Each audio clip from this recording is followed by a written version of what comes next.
Viewers আসসালামু আলাইকুম। আপনারা কেমন আছেন?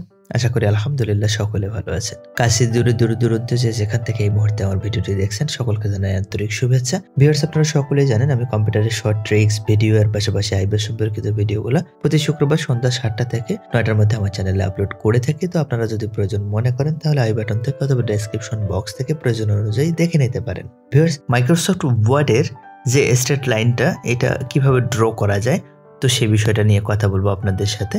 তো ভিউয়ার্স অনেক সময় যখন আমরা প্যারাগ্রাফ অথবা রিজিউম বা অন্য কোনো যে কোনো টপিকটাকে আলাদা করে দেখাতে চাই তো সেই ক্ষেত্রে নিচে স্ট্রেট লাইন টানার প্রয়োজন পড়ে, অথবা কোনো যে একটা প্যারাগ্রাফ আছে প্যারাগ্রাফটাকে শেষ করার জন্য তো সেই ক্ষেত্রে আমরা তো সবার শেষে একটা স্ট্রেট লাইন তো অনেক সময় দিয়ে থাকি। তো এইটা খুব সহজে ওয়ার্ডে কিভাবে শর্টকাট কি ব্যবহার করে কিভাবে খুব সহজে এটা ব্যবহার করা যায় তো সেই বিষয়টাই আজকে জানবো। ভিউয়ার্স কথা বাড়াবো না, আর চলুন দেখা যাক।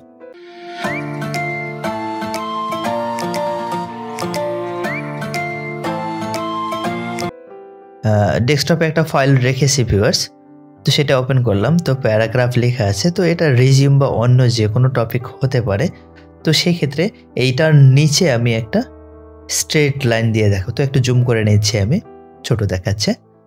তো এইটাতে আমি আলাদা করব একটা, এটা সেটার জন্য আমি একটা স্ট্রেট লাইন টানবো। তো স্ট্রেট লাইন টানবো এখন আমি। তো স্ট্রেট লাইনটা টানার জন্য আমি নিচে কার্সরটা ওকে করলাম। ওকে করার পর তো এখানে যে মাইনাস যে সাইনটা রয়েছে তো এই মাইনাস সাইনটা আমি 3বার চাপবো। 3বার চাপার পর তাই এন্টার করে দিলাম। তো ভিউয়ার্স দেখেন আমার একটা স্ট্রেট লাইন খুব সুন্দরভাবে খুব সহজেই শর্টকাট কি এর মাধ্যমে হয়ে গেল। তো ভিউয়ার্স এই স্ট্রেট লাইনটা আমি যদি নিচে নিতে চাই তো এটা বেশ কয়েকটা নেওয়া যেতে পারে। তো সেই ক্ষেত্রে তো আগেরটা দেখলাম আমি মাইনাস, তো তার চেয়ে যদি একটু আমার মোটা প্রয়োজন হয় তো সেই ক্ষেত্রে আমি যে ইকুয়াল চিহ্নটা আছে ইকুয়াল চিহ্ন চেপে 3বার চেপে এন্টার করে দিলাম। তো দেখেন ভিউয়ার্স তার চেয়ে একটু মোটা হয়ে গেল। তো এখন যদি আমি হ্যাশট্যাগ তার চেয়েও যদি একটু মোটা প্রয়োজন হয় আমার স্ট্রেট লাইনটা তো হ্যাশট্যাগ 3বার চেপে যদি এন্টার করে দিই আমার, তো তাতে আমি এই মোটা যে স্ট্রেট লাইন এটা লাইন পাবো আমি। তো এবার যদি আমি যে স্টার চিহ্নটা রয়েছে তো স্টার চিহ্নটা 3বার চেপে যদি আমি এন্টার করে দেই তো দেখেন ভিউয়ার্স তো এরকম একটা স্ট্রেট লাইন আমরা পাবো। তো ভিউয়ার্স আরও একটা আমি দেখাবো, এখানে যে ট্যাব চিহ্নটা রয়েছে ট্যাবের উপরে একটা রয়েছে সাইন রয়েছে, তো এই সাইনটা 3বার চেপে এন্টার করে দিলে এরকম একটা স্ট্রেট লাইন পাওয়া যাবে।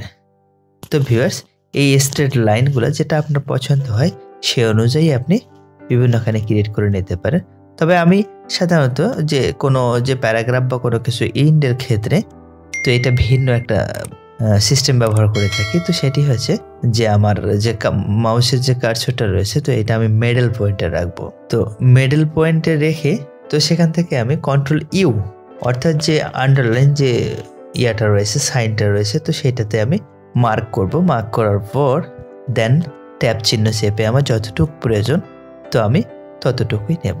তো সাধারণত আমার যে ফাইলগুলো রয়েছে বা যে কোনো প্যারাগ্রাফ বা যে কোনো কিছু ইন্ডের ক্ষেত্রে আমি এই সিস্টেমটা ব্যবহার করে থাকি। এখানে একটু দেখাই আপনাদেরকে, যদি আপনার মনে হয় যে স্ট্রেট লাইনগুলো আমি আর নেব না তো সেই ক্ষেত্রে আপনি সবগুলো সিলেক্ট করে ডিলিট বাটন চেপে আপনি ডিলিট করে দিতে পারেন। তো ডিলিট যদি না হয় তো সেই ক্ষেত্রে সর্বশেষ যে লেখাটা রয়েছে সেটাতে কার্সর রেখে আপনি কি করবেন, এখান থেকে বর্ডার যে আছে বর্ডারটাতে নো বর্ডার করে দেবেন। তাহলে দেখবেন ভিউয়ার্স যে আপনার ইয়াগুলা রয়েছে যেগুলো আপনি স্ট্রেট লাইনগুলো নিলেন স্ট্রেট লাইনগুলো চলে যাবে।